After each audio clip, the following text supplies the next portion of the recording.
देश देश की कहानियाँ। साथियों, आज हम आपको सुनाएंगे चीनी कहानी। कहानी का नाम है शबनम का ताज। साथियों, किसी बादशाह की सिर्फ एक ही बेटी थी। वो बहुत जिद्दी थी। एक दिन सुबह को वो बाग में टहलने के लिए गई तो उसने फूल पत्तियों पर शबनम के कतरे चमकते हुए देखे। शबनम के ये कतरे उन हीरों से ज़्यादा चमकदार और खूबसूरत थे जो शहज़ादी के पास थे। शहज़ादी सीधी महल में वापस आई और बादशाह से कहने लगी, बाबा जान, मुझे शबनम का एक ताज बनवा दीजिए।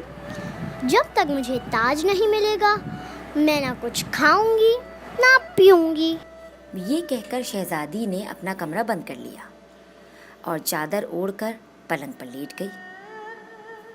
बादशाह जानता था कि शबनम के कतरों से ताज नहीं बनाया जा सकता। फिर भी उसने शहज़ादी की ज़िद पूरी करने के लिए शहर के तमाम सुनारों को बुला भेजा और उनसे कहा कि 3 दिन के अंदर अंदर शबनम के कतरों का ताज बनाकर पेश करो, वरना तुम्हें सख्त सज़ा दी जाएगी। बेचारे सुनार हैरान परेशान कि शबनम का ताज भला किस तरह बनाए। उन सुनारों में से एक बूढ़ा सुनार बहुत अक्लमंद था। सोचते सोचते उसके दिमाग में एक तरकीब आई।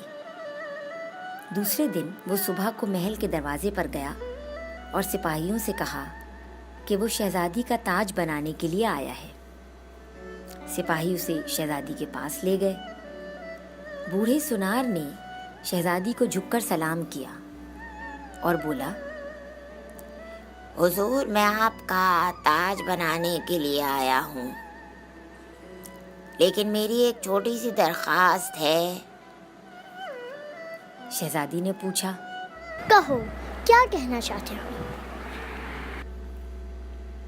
सुनार बोला, आप बाग में चलकर मुझे शबनम के वो कतरे दे दीजिए जिनका आप ताज बनवाना चाहती हैं।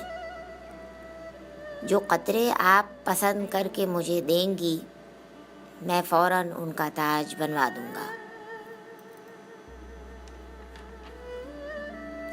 शहज़ादी सुनार के साथ बाग में गई।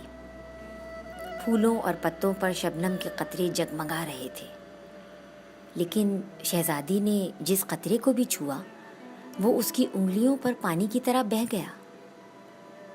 तब शहज़ादी ने खिसियानी होकर बूढ़े सुनार से माफ़ी मांगी और अहद किया कि वो अब कभी ऐसी ज़िद नहीं करेगी। साथियों, इस कहानी से हमें क्या सबक मिलता है, चलें हम आपको बताते हैं। इस कहानी से हमने ये सीखा कि हमारी बेजा ज़िद हमारे वालिदैन को बेहद परेशान कर देती है। हमारी ज़िद और ख्वाहिश पूरी करने के लिए वो ख़ुद भी परेशान हो जाते हैं और बाज़ औक़ात दूसरों को भी मुश्किल में डाल सकते हैं।